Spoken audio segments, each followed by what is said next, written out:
Hello student, welcome to Standard 9th History and Political Science. We are studying part 3 now, that is India Events After 1960, chapter 2. In the earlier lecture, we have seen the decade of 1960s and 1970s. Now we are going to start the decade of 1980s. During this decade, the Indian political system faced many new challenges. The Sikhs in Punjab demanded an independent state of Khalistan and began a movement which went on to become violent and destructive. So, Punjabis or the Sikhs wanted a separate country, like how Pakistan became separate country, how Bangladesh became separate country. In this way, they wanted to have a separate country, and therefore a separate country as Khalistan. Therefore, they became violent and destructive. Pakistan had lent its support to this movement. Obviously, Pakistan will support them because they are the enemies of India, and therefore they wanted to uh, Punjab to have a separate country as Khalistan. The Indian army was sent into the Golden Temple at Amritsar, a holy shrine of the Sikh in 1984. So that is because the terrorists were hiding there. To evict the terrorists who had allegedly taken shelter over there. So Mr. Bhindrawale and their associates had taken the shelter over there, and from there they wanted to control everything. They started firing on the Indian army. So Indian army General Kuldeep Singh Brar was asked to take charge of this mission. This mission was considered as Operation Blue Star. On 3rd June 1984, this operation started. It lasted till 6th June 1984, when at that time Bhindrawale was killed, and then this operation came to an end. One of the Sikh bodyguard in Indira Gandhi's personal security assassinated her because these Sikh people wanted to have a separate Khalistan, a country, and this Indira Gandhi had sent a military operation to do, and to this operation that is Blue Star was successful, and therefore the Punjabis or the Sikh people did not succeed. Hence they were angry, and one of her bodyguard, Sikh bodyguard, assassinated her. During this period, an organization called United Liberation Front of Assam, that is ULFA, carried on a major movement in northeast India.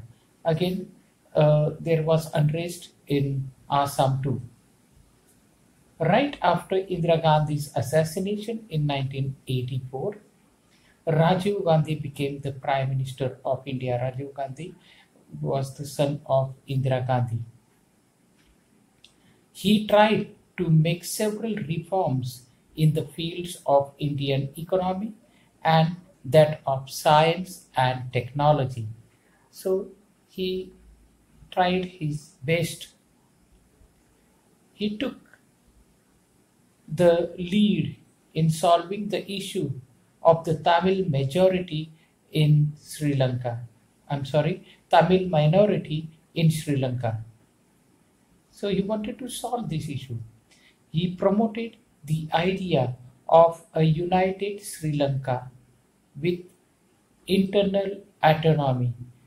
Autonomy means one person ruling the nation to the Tamil community. But these, but his efforts in this regard proved to be in vain. He faced a lot of criticism in the context of corruption that took place during a defense equipment deal. So he had a deal with Italy. The the Bofors long range cannons were purchased from them. So when this was purchased, he had done lot of corruption. So this incident is called as Bofors scam. Political corruption became a crucial issue in the general election that followed, and the Congress party was defeated. So several political parties formed a coalition called the Janata Dal, and Vishwanath Pratap Singh or VP Singh became the next Prime Minister of India. The policy of providing reservation for other backward classes, that is for OBC, reservation for OBC, is considered to be his most important contribution. So it was VP Singh who started this OBC backward classes reservation, other backward classes reservation. He could not continue as Prime Minister due to internal differences in the party. Like yesterday, we have seen Morarji Desai's government. In the same way, internal differences, and he could not continue over there. In 1990, Chandrasekhar became the Prime Minister of India. His government also short-lived. In 1991, during the election campaign, the terrorist organization in Sri Lanka, Liberation Tiger of Tamil Elam (LTTE), assassinated Rajiv Gandhi. So he was assassinated by one of the lady who became the who had tied bomb with her, and then she went, and then the bomb was blasted, and he was killed over there. Towards the end of this decade of 1980s, the unrest in Jammu and Kashmir had begun. The terrorist activities there forced the Kashmiri Pandits to leave the valley. Kashmiri Pandits were living there, and the terrorists forced them to leave the valley. This problem grew serious day by day, and today it has taken the form of terrorism. So terrorist activities goes on, and with this, Tamil Liberation Tiger of Tamil Elam had assassinated Rajiv Gandhi. Therefore, India were facing constantly so many different problems and difficulties. The changes after 1991. The year 1991 is held to be very important in the history of the world as well as in India. The Soviet Union disintegrated into several different small countries. So earlier it was United USSR, United Soviet Sovereign Russia, and now, and therefore, my dear student, Russia was one of the superpower like America. But now United Soviet Union disintegrated, and therefore Russia did not remain as the superpower. Therefore, the Cold War came to an end. Cold War took place between two superpower, that is America and Russia. But now Russia was disintegrated, and therefore uh, she did not remain uh, superpower. In India, the government under the leadership of Prime Minister P.V. Narasimha Rao initiated many changes in the Indian economy. During this period, the Ram Janmabhoomi and Babri Mosque issue at Ayodhya came to the forefront. So people overwhelmingly went to Babri Mosque, and they demolished the Babri Mosque, and they wanted to build Ram Janmabhoomi or Ram Temple over there. So this issue was um, going on, and the government could not solve this issue. Till now, the issue is still hanging, and no decision has been taken. So the Supreme Court will take decision over it. In the elections conducted between 1996 and 1999, no political party got a clear majority in the Lok Sabha. So no majority was there. So no one could form the government. They have to form a coalition government. This resulted in three governments in a short span of time. Those led by Prime Minister Atal Bihari Vajpayee, H.D. Devegowda, and Indra Kumar Gujral were amongst them. Finally, in 1999, the National Democratic Alliance came to the power under the flag of Bharatiya Janata Party. So, Bharatiya Janata Party was established, and then they won the majority, and Atal Bihari Vajpayee became India's Prime Minister once again.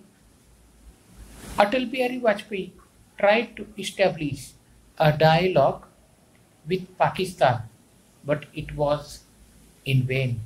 It was not successful. India conducted a number of nuclear tests in 1998 and declared herself as an atomic power. So, India had done these tests in Pokhran in Rajasthan, and when we did this test, and Atal Bihari Vajpayee on that night, when it was succeeded, on that night he spoke over the television, and he declared that India is an atomic power.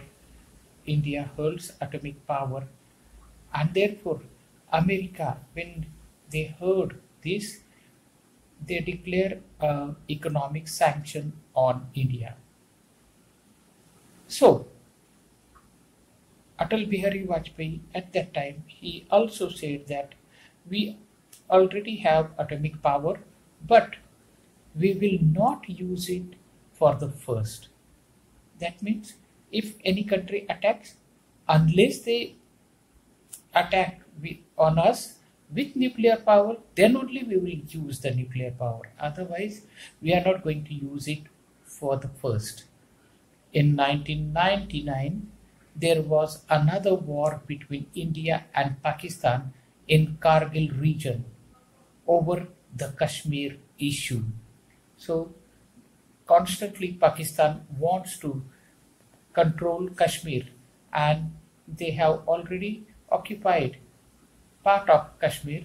So, they want still more part of Kashmir, and therefore war was raised in 1999, and in this war the Bofors were used, the long range cannons were used. That is because India is at the lower height, Pakistan is on top, and therefore for Pakistan it becomes very easy from top to put bombs and fire from there. But for India, it is difficult to fire on top. Hence, our Indian army used these bombers, and India defeated Pakistan in this war as well. So, my dear student, in this way, we have studied the decade of 1980s, and we have also seen how Russia got disintegrated, how Cold War came to an end. Then we have also seen Ram Janmabhoomi issue, and now we will see India's economy, science and technology, challenges in social field, and globalization. Till then, all the best. Goodbye.